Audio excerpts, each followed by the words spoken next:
Assalamualaikum warahmatullahi wabarakatuh. Selamat datang kembali di Praktikum Mineralogi dan Petrografi acara keempat. Di acara yang keempat ini kita akan mempelajari mengenai identifikasi batuan sedimen. Dalam identifikasi batuan sedimen nanti kita akan mempelajari mengenai dua hal, yaitu batuan sedimen plastik dan juga batuan sedimen non plastik. Nah, unsur-unsur yang akan kita identifikasi pada batuan itu ada beberapa macam, yaitu yang pertama ada struktur, tekstur, kandungan mineral, tingkat kebundaran, sortasi, dan kegunaan. Oke, jadi yang pertama kita akan mempelajari mengenai tekstur dari batuan sedimen plastik. Tekstur sendiri diartikan sebagai suatu kenampakan yang berhubungan dengan ukuran dan bentuk butir serta susunannya. Itu menurut Patty John tahun 1975. Nah, untuk tekstur sendiri dibagi menjadi tiga, yaitu rudit, arenit, dan ilutit. Nah, untuk rudit sendiri itu biasanya dicirikan dengan ukuran butir yang besar-besar, seperti halnya yaitu pada batuan konglomerat. Dapat diketahui bahwa butirannya itu terlihat sangat besar-besar. Ini menunjukkan bahwa batuan konglomerat memiliki tekstur yang rudit. Selanjutnya yaitu pada tekstur arenit, yaitu dengan dicirikan ukuran butirnya yang berpasir-pasir atau sedikit kecil seperti ini. Dan selanjutnya yaitu tekstur ilutit, dicirikan dengan dia itu memiliki ukuran butir yang sangat halus atau bahkan tidak dapat dilihat dengan jelas dengan mata telanjang. Oke, identifikasi yang kedua yaitu mengenai struktur. Struktur sendiri diartikan sebagai fitur batuan dalam skala lapangan atau singkapan bentuk lahan endapan yang dihasilkan dari pengaturan fisik butir, lubang, patah, atau entitas lain dalam masa batuan. Nah, struktur batuan sedimen plastik sendiri dibagi menjadi 5, yaitu yang pertama masif. Untuk yang masif ini kita keterbatasan alat di laboratorium, tapi biasanya struktur masif ini dia berbentuk bongkahan. Yang selanjutnya yaitu perlapisan sejajar, yaitu dicirikan dengan perlapisan saling sejajar dengan ciri biasanya memiliki ketebalan lebih dari 1 cm. Oke, selanjutnya yaitu contoh dari struktur perlapisan sejajar, yaitu terdapat pada batuan lempung. Nah, di sini dia dicirikan dengan perlapisannya itu yang lebih dari 1 cm. Oke, selanjutnya yang ketiga yaitu struktur laminasi, yaitu dicirikan dengan perlapisan sejajar ukurannya yang lebih tipis, dengan kata lain memiliki ketebalan masing-masing lapisan yang kurang dari 1 cm. Nah, contohnya yaitu terdapat pada batuan alkus. Nah, dapat dilihat dia itu perlapisannya itu sangat kecil-kecil atau kurang dari 1 cm seperti ini. Oke, untuk struktur yang keempat yaitu mengenai perlapisan pilihan. Perlapisan pilihan sendiri memiliki ciri ukuran butir penyusun batuan sedimen yang berubah secara gradual, yaitu makin ke atas ukuran butir yang semakin halus, di mana pada proses pembentukannya butiran yang lebih besar terendapkan terlebih dahulu, sedangkan yang lebih halus terendapkan di atasnya. Nah, untuk contohnya yaitu terdapat pada batuan breksi vulkanik. Nah, di sini dapat dilihat ya teman-teman, untuk strukturnya yaitu dari bawah dia itu kasar, ukuran butirnya itu banyak atau kasar-kasar seperti ini, kemudian ke atas itu dia semakin halus seperti ini. Oke, selanjutnya yaitu struktur yang kelima yaitu mengenai perlapisan silang siur. Nah, perlapisan silang siur ini biasanya memperlihatkan struktur perlapisan yang saling memotong, terbentuk karena pengaruh perubahan energi ataupun arah arus pada saat sedimentasi berlangsung.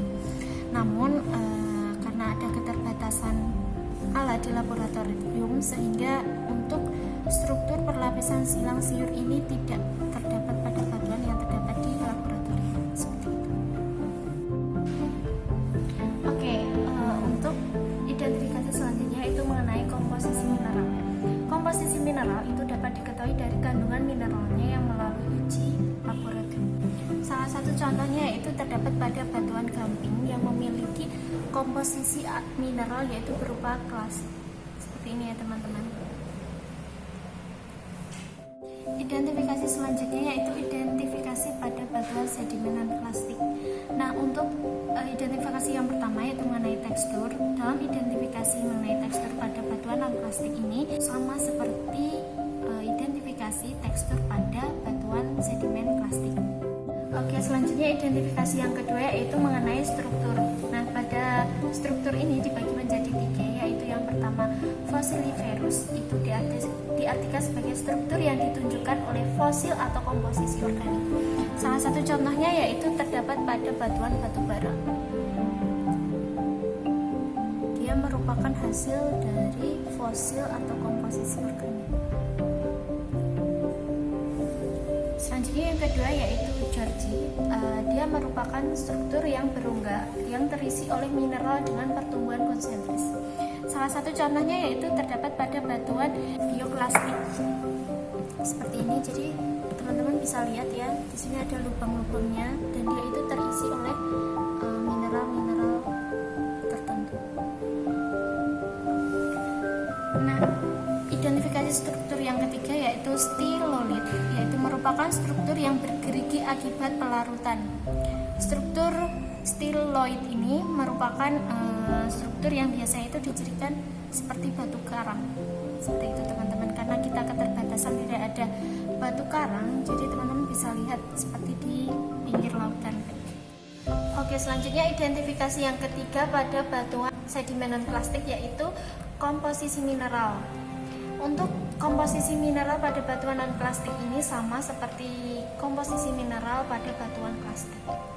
Jadi sebenarnya untuk komposisi mineral baik batuan sedimen plastik maupun batuan sedimen non plastik ini itu sama, harus melewati uji laboratorium terlebih dahulu.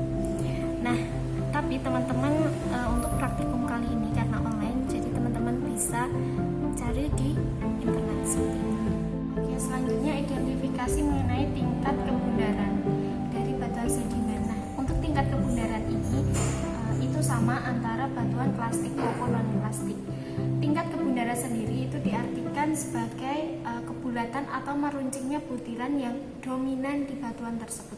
Nah, untuk tingkat kebunaran ini dibagi menjadi 6, yaitu sangat membulat, membulat tangguh, menyudut dan sangat menyudut. Untuk contoh dari batuan yang memiliki tingkat kebunaran sangat membulat yaitu terdapat pada batuan tersebut. Nah, dapat dilihat ya pada batuan ini dia termasuk ke dalam tingkat kebunaran yang sangat membulat. Kenapa? Karena dalam ukuran butirnya sama sekali tidak memiliki keruncingan seperti itu. Oke, selanjutnya contoh yang kedua yaitu mengenai tingkat kebunaran sangat menyudut. Jadi untuk sangat menyudut ini dicirikan dengan batuannya yang sangat meruncing-runcing seperti ini. Selanjutnya identifikasi mengenai sortasi batuan sedimen. Untuk sortasi batuan sedimen ini sama antara batuan sedimen plastik maupun non plastik. Nah, untuk sortasi batuan sedimen sendiri diartikan sebagai keseragaman dari ukuran besar butir penyusun batuan sedimen. Artinya bila semakin seragam ukurannya dan besar butirnya maka pemilihannya semakin baik. Nah, untuk jenis sortasi batuan sedimen plastik dan non plastik ini dibedakan menjadi 5, yaitu sangat baik, sedang, buruk, dan sangat buruk. Nah, untuk sortasi sangat baik itu biasanya dicirikan dengan besar butir berukuran sama besar dan menyebar. Nah, contohnya yaitu pada batuan ini. Pada batuan ini sangat dapat dilihat ya bahwa besar butir itu berukuran sama besar dan dia itu menyebar. Butir-butirannya itu menyebar dan ukurannya itu relatif sama. Nah, sortasi yang kedua yaitu mengenai sortasi baik, itu dicirikan dengan bila besar butirnya itu merata. Nah, contohnya yaitu seperti ini. Dia memiliki butir-butir yang besarnya itu sama dan juga butirannya itu merata seperti ini.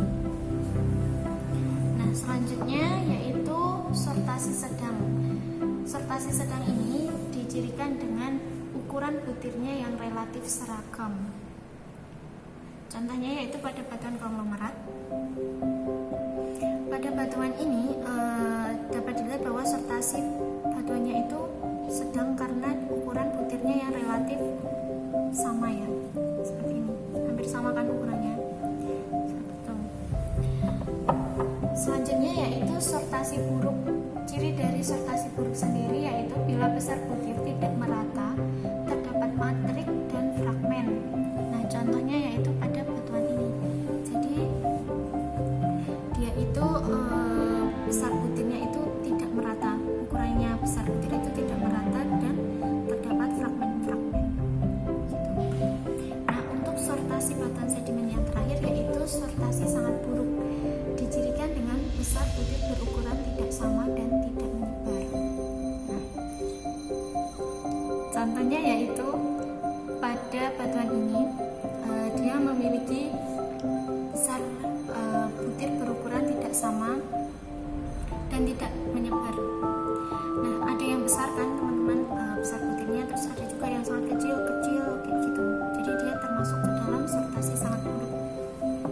Selanjutnya identifikasi yang terakhir itu mengenai kegunaan. Jadi batuan sedimen itu memiliki banyak jenisnya sehingga mereka juga memiliki kegunaan yang beragam. Nah, salah satu contohnya yaitu terdapat pada batuan gamping. Batuan ini memiliki kegunaan sebagai bahan bangunan maupun sebagai bahan pembuatan semen. Terus contoh selanjutnya yaitu ada pada batuan batu bara. Pada batuan ini dapat digunakan sebagai bahan bakar. Demikian hasil identifikasi kita pada batuan